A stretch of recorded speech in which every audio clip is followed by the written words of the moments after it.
Hello and welcome to a short interview with Marija Juzbašić from Croatian Red Cross. And this is Suzanne Akasha from the Reference Centre for Psychosocial Support. And Marija, you do look a bit tired. Are you tired? Yes, thank you. Yeah, I am a bit tired because now we're into the response for a year now, and even maybe longer because of the COVID-19 situation and earthquake in Zagreb, plus the earthquake in Sisak, Moslavina County that happened just before the New Year's Eve. So we are in the field most of the time, working and providing support to the people. Right. And introduce yourself. What is your position in the Croatian Red Cross? Would you please? Yes. Like you said, I'm Maria, and my current position is coordinator for psychosocial support in emergencies. Me and my colleague actually are coordinating the overall response in psychosocial support, in COVID-19 response, but also now in the earthquake response that happened over the last year. And what I'd like to ask you about is that you've been doing child-friendly spaces in the situation of earthquakes and of corona. So what were the immediate what did you find when you established child-friendly spaces? Yes, well, the child-friendly spaces, we had to adapt them because it's a bit different situation than we are used to. And what we did is that we focused on more individual work rather than group work because it was not possible due to Mhm. COVID-19 restrictions. So what we did is that we had either one-on-one, so one child, one volunteer, or we had children from the same family that were participating in the child-friendly space. And we had to adapt the activities according to their needs and what is happening at the moment. Of course, the difficult moment was the constant quakes that are still happening both in You still Zagreb you still and have yeah. yes, we still have quakes. Sometimes it's in the county that was affected on 29th of December, and sometimes it's in Zagreb. So we in Zagreb we feel the boat, and the people in Sisak Mojslavina County they feel them even more because it's now only a month before after the big earthquake that hit there. So they're still there, and yeah, but we are trying to provide as much as support as we can to the people there. Yeah. So what other MHPSS activities have you been doing and are you doing? Yes, we are. So our team was there actually during the earthquake because they came to assess the situation because just the day before the 6.2 earthquake happened, in the same area was a 5.0 earthquake. So our PSS team was there to assess the situation. So they, in the first moments, they supported people when they evacuated from the place and coming to the evacuation centers. So this was our first response, and also we provided individual support because of the COVID-19 restrictions again. And then in the upcoming days, in the first 2 or 3 days, we established mobile teams because it's a very remote area and it's a very scattered area, very mountain area without any signal, phone signal. So we established PSS teams to support people that are living in those small villages. So the teams were supporting them and going there. And plus, because it was a holiday time in Croatia, many people were actually not living in that area. They left for some reasons for vacation to other parts of the country. So we also provided support to internally displaced persons that were coming from that affected area all around the country in the other parts of Croatia. Wow. And what do you think other national societies can learn from what you have done, where you had to respond to an ongoing crisis, corona crisis, and then on top of it, having earthquake situations with ongoing afterquakes?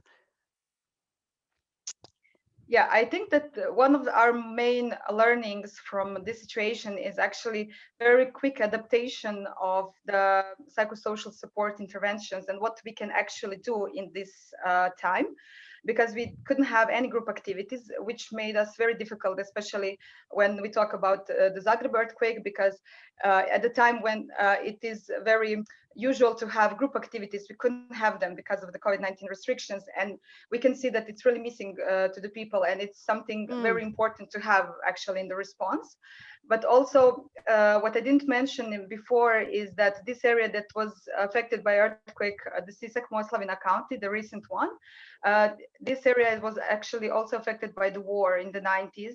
So we have a lot of war veterans there, and we are also working with them, because now it's also, this earthquake is a trigger situations for them, and they now are starting to remember the things that happened during the war. And plus the whole population, there are still people from both sides living in the same area, so now we have to also deal with this. So we are trying to also support our teams when they work with the people living there.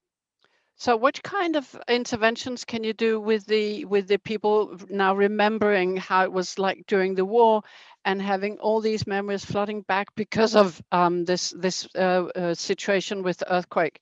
What can you do to support them? So at the moment, what we are doing is actually individual support, because we cannot do much, but we also are in coordination with the Center for Psychotrauma in Croatia, which are working from before with the war veterans. So we are working with them in coordination. So because our mobile teams are present in the area, so they know where are the people and who needs most of the support. But also we are coordinating with the local NGOs, war veterans NGOs, who knows where are the people and how to support them the best, because they know them for a long time and they work with them for a very long time now. So that's really interesting to hear how the connection between the Red Cross and the civil society organizations need to be there almost in place before. So you had those connections. That's interesting. And what are your plans for the future?